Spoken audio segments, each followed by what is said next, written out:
संसार के विषय में चर्चा हम लोग कर रहे थे। पिछले सत्संग में भी मैंने बताया है कि संसार के किसी भी व्यक्ति या वस्तु में सुख या दुख नहीं होता। हम अपनी इच्छा अनुसार ही, अपनी मन की इच्छा अनुसार ही हम लोग किसी भी व्यक्ति या वस्तु से सुख या दुख प्राप्त करते हैं। सुखी या दुखी इस संसार में हम लोग अपनी ही इच्छाओं के कारण हुआ करते हैं। मान लो एक छोटे से बालक ने सोचा कि मैं एक दिन डॉक्टर बन जाऊंगा और मुझे सुख प्राप्त हो जाएगा। उसके लिए उसने बहुत मेहनत किया, 25 वर्ष तक पढ़ाई किया। पहले 12वीं कक्षा उत्तीर्ण होकर के फिर उसने MBBS की पढ़ाई की, लेकिन वो फेल हो गया। वो परीक्षा पास नहीं कर पाया MBBS की, तो उसको महान दुख प्राप्त होता है और वो यह कहता है कि मुझे तो इस संसार से दुख ही दुख प्राप्त हुआ। बल्कि ऐसा नहीं है। उसके बगल में भी एक विद्यार्थी था, उसने ना ही कोई लक्ष्य बनाया डॉक्टर बनने का और ना ही उसे डॉक्टर ना बनने पर कोई दुख प्राप्त हुआ। ये तो हम जो इस संसार से मान लेते हैं ऐसा होना चाहिए, ऐसा हुआ तो ठीक है, यदि नहीं हुआ, हमारे मन के विपरीत हो गया तो हमें दुख प्राप्त होता है। तो संसार में ना सुख है और ना दुख ही है, ऐसा मान करके हमको वैराग्य ग्रहण करना होगा। अर्थात वैराग्य माने ना राग हो ना द्वेष हो, ना बहुत अधिक आसक्ति हो ना बहुत अधिक विरक्ति हो। वह भक्ति का अधिकारी होगा, वह साधक। दूसरी बात संसार के विषय में यह है कि संसार में कोई भी किसी से उसके सुख के लिए प्रेम नहीं करता। अर्थात आपसे कोई आपके सुख के लिए प्रेम नहीं करता। सब अपने अपने सुख के लिए ही प्रेम करते हैं, दिन रात लगे हुए हैं, अपना अपना सुख चाहते हैं सब, कोई किसी का सुख नहीं चाहता। बृहदारण्यकोपनिषद कहता है, नवारे पत्युः कामाय पति प्रियो भवत्यात्मनस्तु कामाय पति प्रियो भवति। नवारे जायये कामाय जायाः प्रिया भवत्यात्मनस्तु कामाय जायाः प्रिया भवति। नवारे पुत्राणां कामाय पुत्राः प्रिया भवत्यात्मनस्तु कामाय पुत्राः प्रिया भवति। नवारे वित्तस्य कामाय वित्तः प्रियं वित्तं प्रियं भवत्यात्मनस्तु कामाय वित्तं प्रियं भवन्ति। नवारे पशूनां कामाय पशवः प्रिया भवत्यात्मनस्तु कामाय पशवः प्रिया भवति। नवारे ब्रह्मणस्य कामाय ब्रह्मं प्रियं भवति भवत्यात्मनस्तु कामाय ब्रह्मं प्रियं भवति। नवारे क्षत्रस्य कामाय क्षत्रं प्रियं भवत्यात्मनस्तु कामाय क्षत्रं प्रियं भवति। नवारे लोकानां कामाय लोकाः प्रिया भवत्यात्मनस्तु कामाय लोकाः प्रिया भवन्ति। नवारे वेदानां कामाय वेदाः प्रिया भवत्यात्मनस्तु कामाय वेदाः प्रिया भवति। नवारे देवानां कामाय देवाः प्रिया भवत्यात्मनस्तु कामाय देवाः प्रिया भवति। नवारे भूतानां कामाय भूताः प्रिया भवत्यात्मनस्तु कामाय भूताः प्रिया भवति। नवारे सर्वस्य कामाय सर्वं प्रियं भवति भवत्यात्मनस्तु कामाय सर्वाणि प्रियाणि भवन्ति। आत्मा वारे द्रष्टव्य श्रोतव्य मंतव्यो निधिध्यासितव्यो मैत्रेयी। अर्थात यह मंत्र कहता है कि कोई किसी के सुख के लिए कुछ नहीं करता, सोचता भी नहीं है, करना तो बहुत दूर की बात है। न कोई पति किसी के पत्नी के सुख के लिए कुछ करता है, न कोई पत्नी किसी के पति के अपने पति के सुख के लिए कुछ करती है, न कोई पुत्र अपने बाप के सुख के लिए कुछ करता है, न कोई बाप अपने पुत्र के सुख के लिए कुछ करता है। कोई किसी के लिए कुछ नहीं करता, यह मंत्र कहता है। इसलिए संसार में सब स्वार्थी हैं। स्वार्थी शब्द आया है। गोस्वामी जी कहते हैं, स्वार्थ लागी करही सब प्रीति, सुर नर मुनि सब की यह रीति। अर्थात संसार में सब स्वार्थी हैं, सब स्वार्थ से ही एक दूसरे से बंधे हुए हैं, एक दूसरे से व्यवहार रखते हैं। कोई रास्ते में जा रहा हो, दूसरा व्यक्ति सामने से आ रहा हो, उसको राम राम करता है अर्थात और निकल जाता है, दूसरे व्यक्ति ने भी राम राम कहा। इसका अर्थ क्या है कि स्वार्थ बहुत कम है। यदि कोई बिल्कुल देख करके निकल जाए और कुछ बोले ही ना, तो ये समझ लेना कि बिल्कुल भी स्वार्थ नहीं है। अर्थात जो जिससे जितना व्यवहार रखता है उसका उससे उतना अधिक स्वार्थ है। सब अपने अपने अर्थ के लिए, अपने अपने मतलब के लिए ही एक दूसरे से प्रेम की एक्टिंग करते हैं। एक्टिंग, वास्तविक प्रेम कोई किसी से नहीं करता, नहीं कर सकता।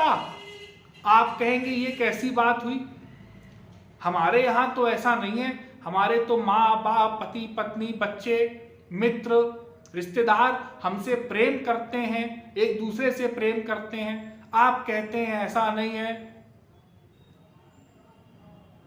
देखो, ये ऐसा है कि ये जो प्रेम दिखाई पड़ रहा है ये भ्रम वाला प्रेम है। ये भ्रम वाला एक दूसरे को मानना है, प्रेम करना है। अर्थात वो अपने सुख चाहता है भीतर से, लेकिन हमको ऐसा प्रतीत होता है, ऐसा दिखाई पड़ता है कि वे हमारा सुख चाहता है। वो तुम्हारा सुख नहीं चाहता, वो अपना ही सुख चाहता है। बस अपने सिवा वो किसी का सुख नहीं चाहता, लेकिन ऐसा दिखाई पड़ता है हमको कि वो हमारा सुख चाहता है। ये भ्रम एक दिन समाप्त हो जाएगा। अरे हो जाता है, संसार में रोज लड़ाइयाँ होती हैं। फिर ये लड़ाइयाँ क्यों होती हैं? पति पत्नी में, बाप बेटे में, भाई भाई में, मित्र मित्र में, पड़ोसी पड़ोसी में क्यों लड़ाइयाँ होती हैं? फिर तो प्रेम ही प्रेम होना चाहिए।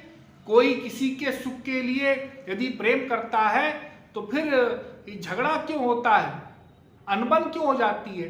वो इसीलिए क्योंकि हमारे अनुसार नहीं किया, हमारे अनुकूल नहीं चले, प्रतिकूल हो गए। हम तो चाहते थे ऐसा व्यवहार, लेकिन उसने कर दिया उल्टा व्यवहार। लो, हम चाहते थे वो हमेशा गरीब ही रहे पड़ोसी हमारा, लेकिन वो तो धन कमा करके और अमीर हो गया। अब हमारी उसकी नहीं बनेगी, क्योंकि अब वो तो 4 पहिया गाड़ी से चलने लग गया, हमारे बराबर खड़ा हो गया, स्टैंड हो गया। अब तो हमारी उसकी दुश्मनी हो गई। हाँ, क्योंकि उसने हमसे कंपटीशन कर लिया, तो हमारी वैल्यू उतनी बची नहीं समाज में। हमारे पास बस 4 पहिया गाड़ी थी, हमारे पास बस 3 मंजिला मकान था, तो अब हमारी उसकी नहीं बनेगी। ये शुरू हो गया। अब एक दूसरे में दोष देखने लग गए। हम चाहते थे कि हमारा भाई ऐसा रहे, हमारे अनुकूल चले, सब कुछ हमसे पूछ पूछ कर करे, लेकिन वो तो उल्टा व्यवहार करने लग गया, वो तो बात ही नहीं करता। अब अनबन हो गई। क्यों? क्योंकि अपने सुख के लिए उससे प्रेम किया, अब प्रेम समाप्त हो गया। तो ये हर जगह होता है। ये क्यों? क्योंकि हम अपने सुख के लिए प्रेम करते हैं, और कोई किसी के सुख के लिए प्रेम क्यों नहीं कर सकता? इसका एक कारण समझें। इसका एक कारण यह है कि सबको अपना अपना सुख ही नहीं मिला। अभी तक किसी को अपना सुख प्राप्त नहीं हुआ। क्या मतलब? मतलब वास्तविक सुख परमात्मा में है, वास्तविक आनंद भगवान में है। वो आत्मा वाला आनंद हमको अभी तक प्राप्त नहीं हुआ। तो जब स्वयं हम भिखारी हैं तो दूसरे को क्या आनंद देंगे? दूसरे को क्या हम सुख देंगे? अरे एक भिखारी दूसरे भिखारी से कहे कि भाई हमको लड़की की शादी करना है, लाओ कुछ डोनेशन तुम्हारी ओर से भी, अरे जो तुमसे हो सके। तो उसने कहा बिल्कुल बिल्कुल, क्यों नहीं। उसने अपनी झोली ली और उसके हाथ में, उसके झोली में झड़िया दिया। उसने देखा ये क्या है, 20-50 रुपए। तो बोले मेरे पास तो जो था मैंने सब कुछ दे दिया। तो ठीक वही हाल है हमारा, हमारे पास तो वो भी नहीं है प्रेम के नाम पर, हम तो बस दिखावा कर रहे हैं, एक्टिंग। बाप कहता है मेरे पास आ जाओ, प्रेम ही प्रेम है। माँ कहती है अरे मेरे पास आओ, प्रेम ही प्रेम है। पत्नी कहती है मेरे पास आओ, प्रेम ही प्रेम है। बहन कहती है मेरे पास आ जाओ। सब ठग रहे हैं एक दूसरे को, ये ठगनी माया है। और वो जीव बेचारा एक जगह ठोकर खाता है, फिर दूसरी जगह ठोकर खाता है, फिर बोलता है नहीं नहीं यहां नहीं, यहां सुख होगा। फिर वहां जाता है, फिर बच्चों के पास गया, वहां भी गाली खाया, मित्र के पास गया, वहां भी ठगा गया, हर जगह ठग जाता है, रोज चप्पल खाता है, लेकिन फिर भी नहीं सुधरता। भगवान कहते हैं मेरे पास आ जा, लेकिन भगवान के ऊपर पास नहीं देखता, संत के पास नहीं जाता। अरे यहां कहां जाएंगे, यहां कहां सुख है। ये भजन में भक्ति में भी कोई सुख होता है? ये भी कोई सुख है? ये तो जो हमको थोड़ा बहुत सुख मिल रहा है वो भी छीन लेंगे ये लोग। जो हमको अच्छा अच्छा खाने में सुख मिल रहा है, ये संसार का जो हमको विषय का सुख मिल रहा है, ये भी चला जाएगा। वो बेचारा ये समझता है कि विषयों में सुख है, ये संसार के विषय भोगों में सुख छुपा हुआ है, उसकी बुद्धि इतनी ही है। तो हम वास्तविक सुख नहीं जानते, हमको वास्तविक सुख अभी तक प्राप्त नहीं हुआ, इसलिए हम किसी दूसरे को सुखी नहीं कर सकते। ये कारण। तो वास्तविक सुख भगवान में ही है, संसार में सुख नहीं है। संसार में कोई किसी के सुख के लिए प्रेम नहीं करता। एक और बात समझे हम संसार के विषय में, संसार का ये जो मायिक सुख है, ध्यान देना मैं मायिक शब्द का प्रयोग कर रहा हूं, अर्थात मन वाला। ये जो मायिक सुख है किसी भी वस्तु या व्यक्ति का, वह भी प्रतिक्षण घटता जाता है और एक दिन समाप्त हो जाता है। फिर उसी वस्तु से या व्यक्ति से दुख मिलने लग जाता है और वह दुख बढ़ता चला जाता है, बढ़ता चला जाता है। नई नई शादी हुई, नया नया विवाह हुआ, बहुत अच्छे हैं, हमारी पत्नी बहुत अच्छी है, हमारे पतिदेव बहुत अच्छे हैं, एक दूसरे के साथ बड़ा सुख मिल रहा है। थोड़ा समय बीता, अरे हमको तो इसके अंदर का पता ही नहीं था, ये तो हमारे विषय में विपरीत सोचता है, उल्टा सोचता है, ये उल्टा सोचती है। दुख मिलने लगा, अब वह सुख समाप्त होने लग गया। पहले तो साथ में भोजन करते थे, हर समय एक दूसरे को बात बताया करते थे, अब बातें छुपाने लग गए, समय कम एक साथ व्यतीत करने लग गए। धीरे धीरे लड़ाई झगड़ा प्रारंभ हुआ। क्या क्या हो जाता है संसार में, मार पीट, लड़ाई झगड़ा। अरे तुमसे शादी किया, हमारी तो लाइफ खराब हो गई। पति कहता है पत्नी से, पत्नी कहती है पति से, अरे तुमसे शादी किया, हम तो दुख ही दुख पा रहे हैं, हमको तो सुख प्राप्त ही नहीं हुआ। लो 6 महीना, साल भर, 2 साल में तो आजकल नए जमाने में तलाक भी हो जाता है, अलग हो गया, एक दूसरे को गाली दे रहे हैं, बुराई कर रहे हैं, बस। ये कैसे हो गया इतनी शीघ्र? वो संसार माया का जो अंदर था वो नहीं जानते थे ना, वो स्वार्थ छुपा हुआ था, वो दिख रहा था भ्रम में कि वो हमारे सुख के लिए प्रेम कर, ये सब कर रहा है, वो हमारे सुख के लिए कर रही है, लेकिन सब अपने अपने सुख के लिए कर रहे होते हैं। और जब अपना सुख मिल गया, माया वाला, संसार वाला सुख समाप्त, हाँ तो अबाउट टर्न हो गए, अब हमको तुमसे मतलब नहीं, तो ये संसार में सदैव होता है, हर जगह होता है, और हम लोग ठोकर खाते रहते हैं। इसलिए संत लोग कहते हैं कि देखो, संसार के चक्कर में मत पड़ो, यहाँ कोई अपना नहीं है। हमारे कौन है? भगवान। गतिर्भर्ता प्रभु साक्षी निवासम शरणम सुहृद प्रभवः प्रलय स्थानम निधानम बीजमव्ययम। वो हमारा सब कुछ है। वो हमारी माँ है, बाप है, भाई है, बंधु है, सब कुछ है। तमेव सर्वम मम देव देव। तो भगवान से हमको प्रेम करना है, इस संसार से प्रेम नहीं करना है, क्योंकि ये संसार का सुख तो एक दिन छिन जाएगा। देखो, नया नया कोई घर बनवाता है, करोड़ों रुपए लगा करके, बड़े पैसा लगाया उसने, जीवन भर पैसा जोड़ करके उसने घर बनवाया, और घर बनवाने के पश्चात जब घर बन गया, महीना, 2 महीना, 4 महीना, 6 महीना, अब ये हमको घर काटने को दौड़ता है। क्यों? क्या हो गया? हमको यहाँ पर सुख नहीं मिलता, ये शहर में बहुत गंदगी है, हमने शहर में घर बनवा के बहुत गलती कर दी, बहुत गंदगी है, बहुत प्रदूषण है शहर में, यहाँ पर बहुत शोर शराबा होता है। हम कहीं गांव में घर बनवाते तो अच्छा रहता। अब वो बेचारा गांव में जमीन ढूंढता है, गांव में रहने के लिए तरसता है, गांव की ओर भागता है।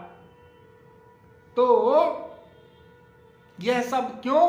क्योंकि संसार में सुख है ही नहीं, ये हम नहीं जानते।